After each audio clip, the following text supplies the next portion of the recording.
Capítulo 16. Padrinho quase não acredita. Oscar começou a contar muito excitado. Falou de que modo haviam ido parar naquela cidade esquisita e única no mundo. Falou da pedra que girou, do anão que os guiou pelos labirintos da montanha, depois sobre a cidade, cujo calçamento era feito com ouro puro. Jeromão arregalou os olhos de espanto. Ouro? Então há ouro nessa montanha? Vocês não estão enganados, meninos? Cecília e Quico confirmaram. Vera e Lúcia falaram sobre a princesa Filó e o príncipe. Vera mostrou a cintura. Eles são dessa alturinha, padrinho. Nós éramos quase gigantes perto deles. Bento, que nunca tinha visto anões, queria que explicassem melhor. Por que eram pequeninos assim, mas eram mesmo gente? Não eram bichos? Falavam como gente? E por que viviam no fundo da terra? As crianças contaram tudo o que haviam visto. Falaram sobre a festa do casamento, o toque dos sinos, o que haviam comido. Jeromão tornou a regalar os olhos. Sino? Isso eu vi. Ouvi naquela primeira noite que dormimos na montanha. Continuaram a contar. Cada um contava uma parte. Padrinho sacudia a cabeça com ar de quem não estava acreditando muito. Vera percebeu e perguntou: Padrinho, não acredita no que estamos contando? Acredito, disse Padrinho, mas estou achando tudo tão estranho. Para mim, vocês estiveram perdidos na montanha e agora vêm contando esse lero-lero. Vai ver que sonharam tudo isso. Estão magros, sujos, famintos, e dizem que lá havia de tudo e que foram tão bem tratados. Não deviam estar magros assim? Cecília protestou logo. Estamos magros porque não gostamos da comida dos anões, padrinho. E estamos sujos por causa da chuva que tomamos hoje. Mas na cidade dos anões havia banheiros do tamanho de piscinas e tomamos banho 2 vezes na piscina da princesa. Foi a lama de hoje que nos deixou sujos. Vera continuou. Viemos com fome porque não jantamos. Sabe o que comíamos lá, padrinho? Crista de galo, garnizé e pão de mel. O quê? Gritou Bento. Crista de garnizé? Cruz credo! Nunca vi comer crista de galo. As crianças tornaram a explicar o que haviam visto e comido. De repente, Lúcia lembrou-se. Ah, esperem aí! Temos umas pedras preciosas que a princesa Filó nos deu.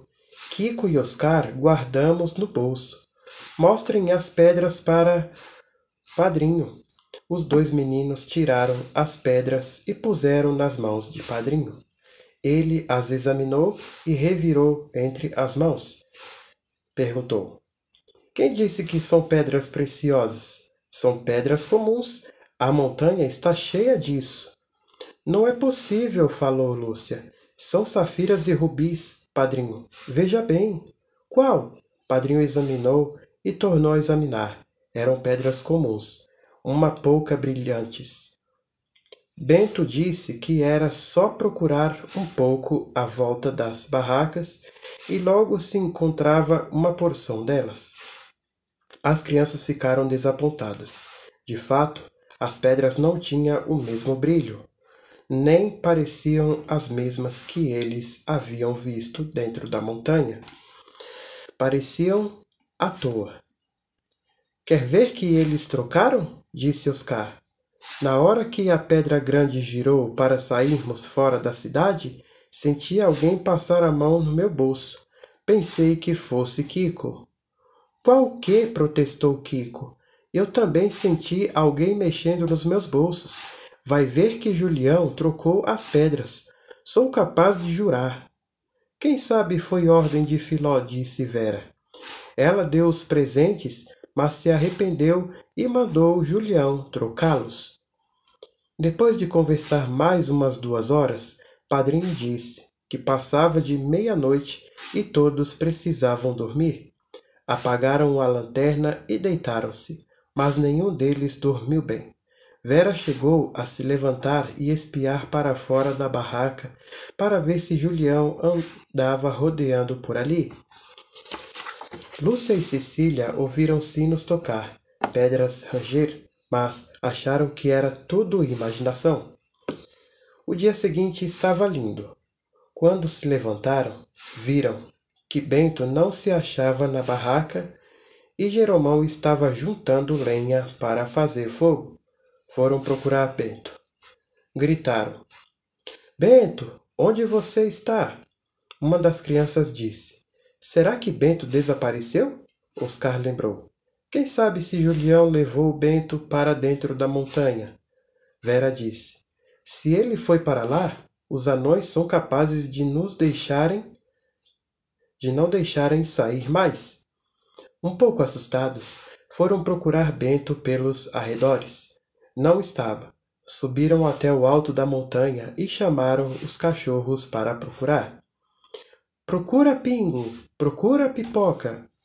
Os 2 cachorrinhos cheiraram as árvores, as pedras, à procura de Bento.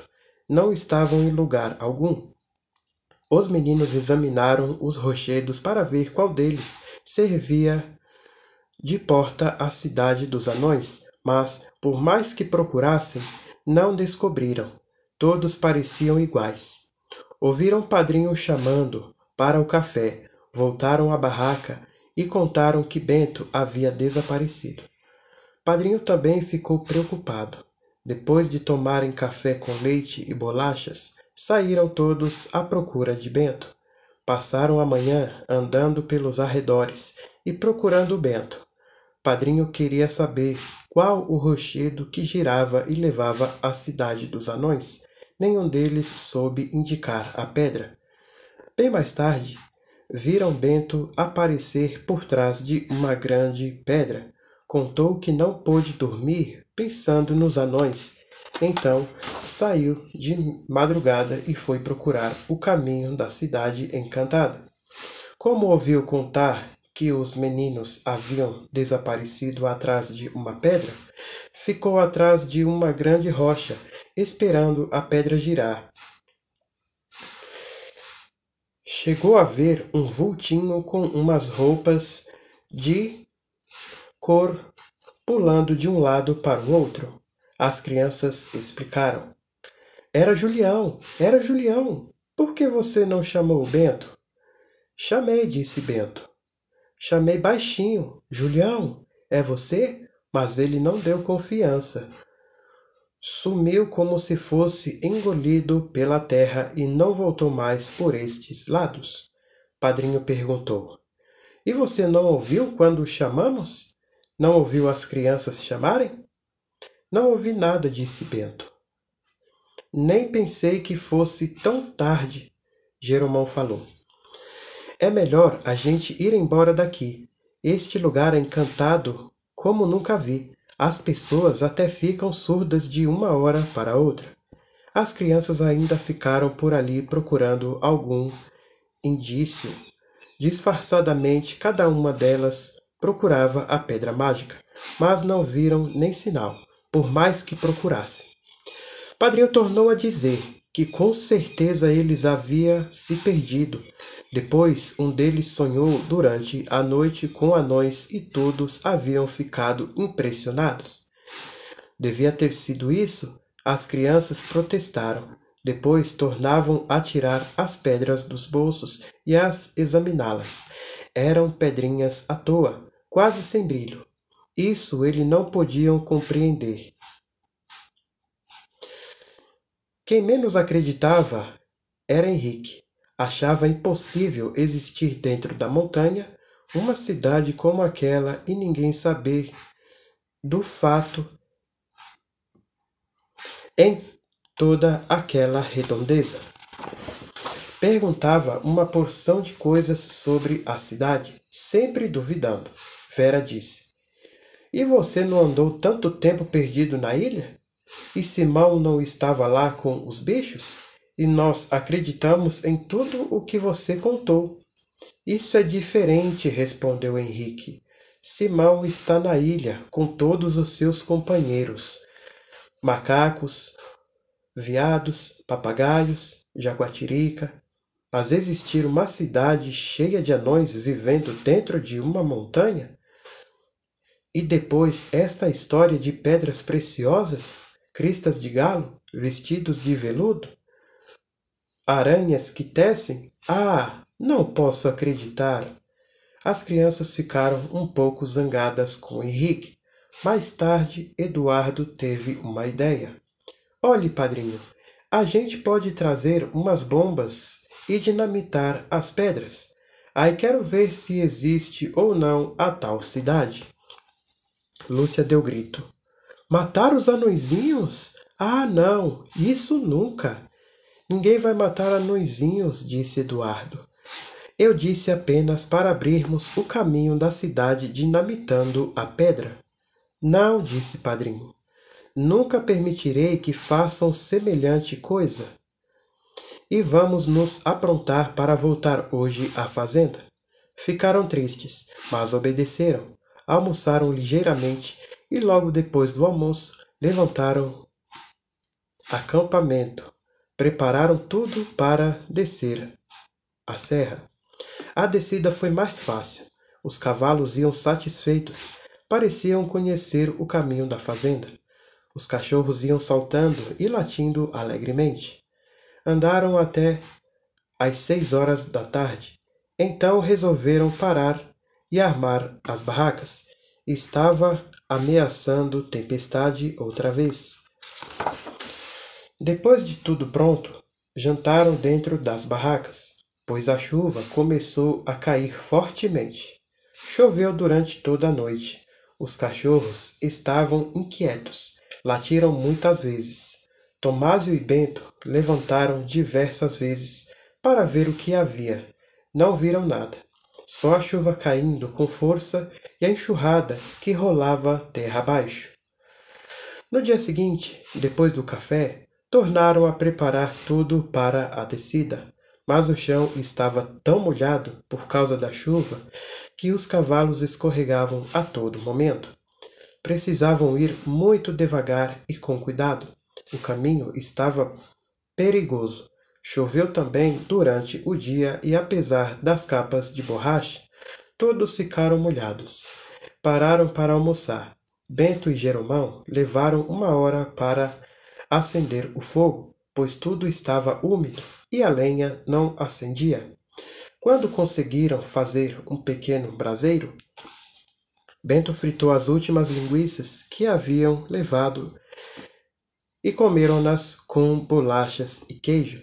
Depois tomaram café com leite. Felizmente haviam sobrado latas de leite condensado e isso valeu muito. Já não havia quase nada para comer. No momento em que estavam descansando um pouco depois do almoço e todos ficaram em silêncio por uns instantes, ouviram um som de sinos tocando muito longe, muito longe. Padrinho foi o primeiro a ouvir. Ficou de pé escutando. Depois olhou as crianças como quem disse: Vocês têm razão. Eduardo e Henrique levaram um susto e ficaram com os olhos muito abertos olhando o padrinho. Bento, Jeromão e Tomásio ouviram também. Tomásio ia levando o cigarro à boca, parou e ficou com a mão no ar, assim como quem está escutando uma coisa muito interessante. Vera, Lúcia e Cecília levantaram as cabeças e olharam umas para as outras, pensando nos habitantes da montanha que estavam tocando sinos. Eram sons leves e finos, outros mais pesados e graves. Vários sinos tocavam ao mesmo tempo. Parecia uma música. Pingo e Pipoca estavam de pé perto do padrinho. Torceram as cabeças para um lado como os cachorros fazem quando querem ouvir melhor. Pingo estava comendo um pedaço de linguiça. Largou a comida e escutou levantando uma orelha e descendo a outra. Depois de uns instantes em que ninguém falou, os sinos pararam de tocar. Tudo ficou silencioso. Ouviram somente o barulhinho da água da chuva caindo das folhas e mais nada. A mata estava silenciosa. Padrinho foi o primeiro a falar. Desta vez eu ouvi, meus filhos. Ouvi sinos tocando muito longe, e não eram sinos da fazenda, sinos que eu nunca ouvi. As crianças ficaram entusiasmadas. Kiko e Oscar começaram a andar de um lado para o outro. Queriam falar, mas não sabiam o que dizer. Parecia haver perdido a fala. Afinal, Vera perguntou: Não foi o que dissemos, padrinho? Uma porção de sinos tocando ao mesmo tempo? Foi, respondeu o padrinho. Vocês têm razão. Ouvi sinos tocando dentro da montanha. Quer dizer que os anões, de certo, estão tocando a nossa retirada? Falta pouco para deixarmos a montanha. Bento estava estonteado. Coçava a cabeça, a testa, sem saber o que dizer. Lúcia perguntou a Henrique: Está acreditando agora, Henrique? Pode ser que sejam sinos de outra fazenda, respondeu Henrique.